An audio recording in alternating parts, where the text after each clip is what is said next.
What's up everyone, welcome to this video. In this video I will show you how to fix if your Redmi 13 not receiving MMS messages. So to fix this issue, first of all check the access point name settings. So to check that, open settings, tap on mobile networks and then tap on your SIM card.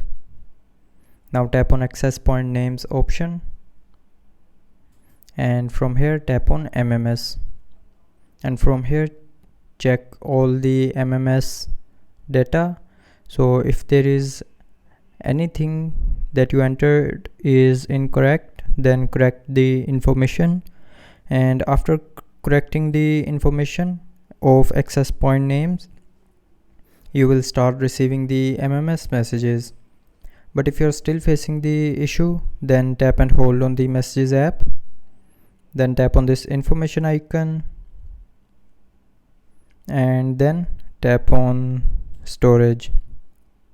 Now clear the cache memory of the messages app. So to do this, tap on clear data and from here tap on clear cache and then tap on OK to confirm, and after that the cache memory will be cleared and then you will start receiving the MMS messages. So that's how you can fix the not receiving MMS messages issue on your Redmi 13. So I hope you liked the video. Thanks for watching.